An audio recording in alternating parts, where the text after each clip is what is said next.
Hello everyone, wherever you are. Today I'm doing something a little bit different.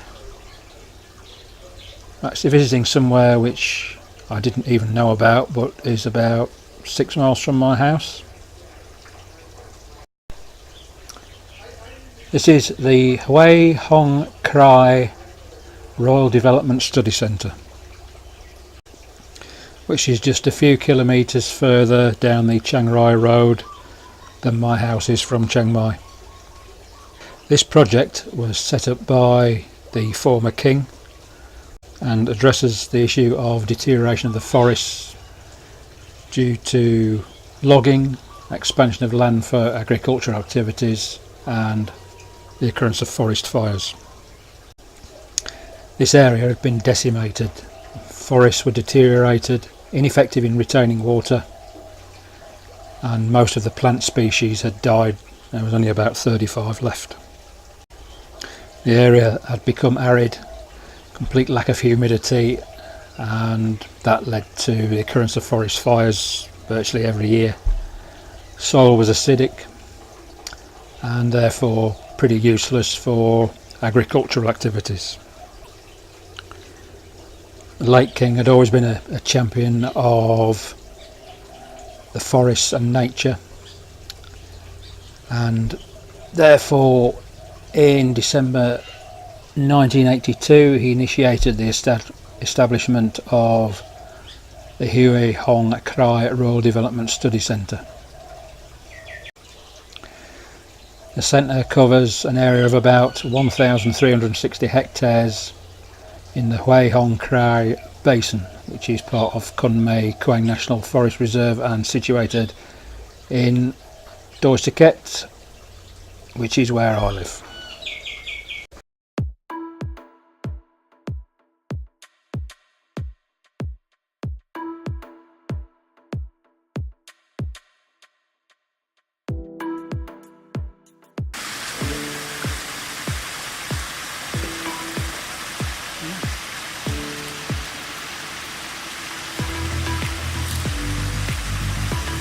Nothing that has ever happened in Huai Hong Khrai that's more important than check dams.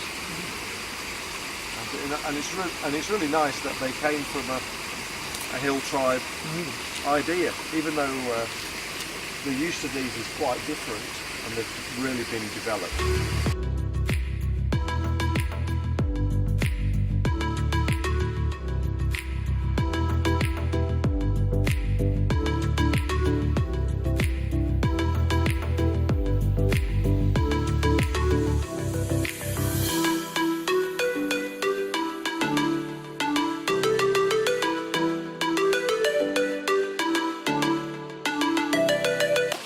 So there's a retirement today. That's what this is. That's why everybody. I thought you know, and Prince asked you to come today. You didn't ask me to come today.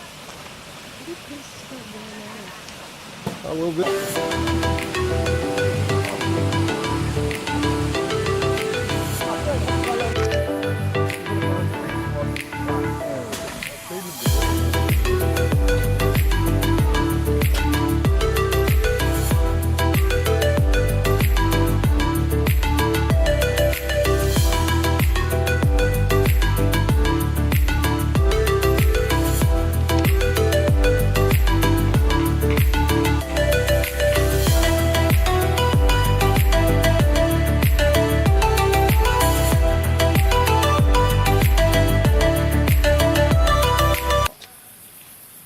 And those, so that's the fishery over there. So anybody with the wherewithal and the funds to start that can have their own, just constantly turning over fishery, and really even for hundreds and hundreds of fish, only a couple of hours work a day. You need to sort out a bit of disease, scoop out the ones that have died, and sort them according to size. It's just a bit of work, and we throw in a bit of feed. And jobs are good, and they've got themselves a living, really.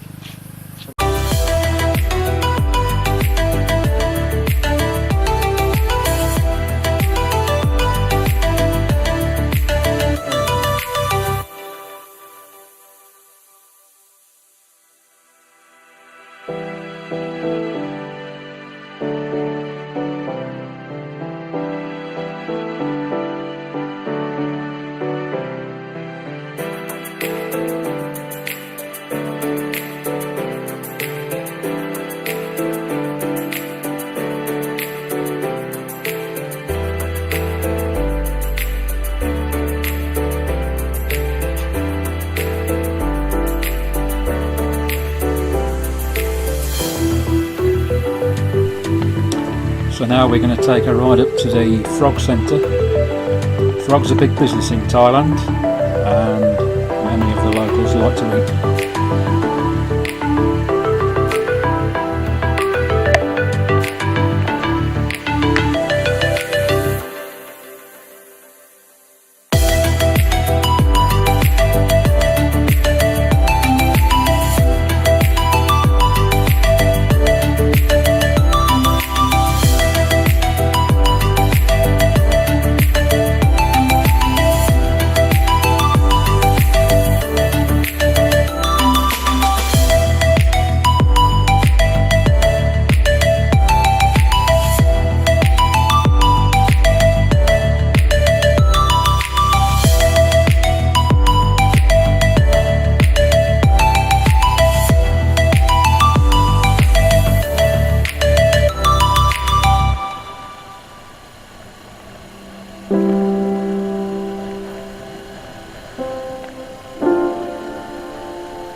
So here we are in Kermitville.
As you may or may not know, for millennia people have been farming rice in the same way. Get a crop, use the crop, then churn up the field. And the problem with that is it's not particularly efficient, and secondly it takes a huge physical toll on these poor people on their backs. So there's huge problems and physical problems associated with this constant bending over and being in the water. So they're developing this rice ratooning technique, which is, instead of churning the whole field up and starting again, just chopping off the top of the plant and leaving just a few centimetres and allowing it to regrow, and they actually are working on getting them to grow back stronger. So when it's working, they're not finished this research project yet. They've had various problems along the way, such as the small stumps that are left have been attracting rats and stuff like that. So there's all these practical problems that they've been working on trying to solve. But they get in there, and this is something that will be successful, even though they're not fully at the end yet. And it actually produces a higher yield and cuts down on the labour hours by a huge amount. So it's not just all about money for these things. A lot of it is about money and practicalities, but it's not just that. They really think about the whole package for these poor people and what they do and what are their lives. And you know, planting rice in a field is no fun. Can they keep doing that year after year? Or is No, it lasts about 3 cycles. So 3 cycles, but it's still... So it's still a huge saving, but yeah, then churn it up and then do it again. Then start from fresh. There's another... Well, there's a lot less people around willing to do it. You see, I mean, in Right, all true. the families, and most of the youngsters now don't want to get into the fields. It's not their thing anymore, is it? That's right, yeah. But they've got machines, I suppose. Another hugely important part of what happens here is this grass, vetiver grass, which, as you can see, is planted in a semicircle around the trees. And the most important quality of the vetiver grass is that it has very, very, very long roots, between 2 and 4 metres, and we can see what's happened here because of this vetiver grass. We can actually see the physical effect. As the rain has come and come down the slope, it's held on to the soil here. It actually holds the soil in place, and right after the vetiver grass you see how it drops away. So you can plant this, and you plant it in a semicircle like this. It's not a weed, so it won't spread. It will just grow where you plant it, and it will hold that soil in place and keep all the nutrients there for whatever it is you're trying to grow. Hugely important on slopes, so they use this on a lot of slopes, and holds onto the organic top layer. Hey! Hello! Oh, shit. Weed. You want to see the mama? Oh my god. Hello. Smile for the camera.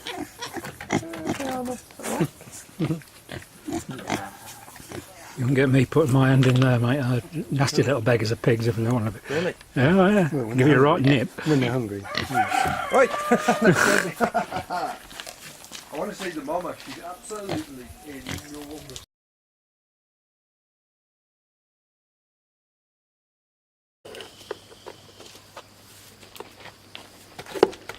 That's nice, isn't it? You start making a video and it shows you its arse.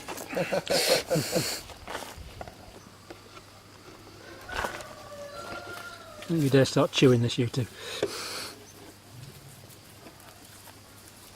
You have to chew all day to get enough sustenance to... Well, goats will eat absolutely anything, won't they? Laundry. Yeah.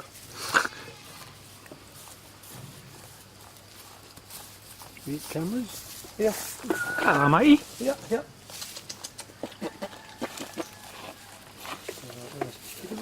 Don't eat yourself.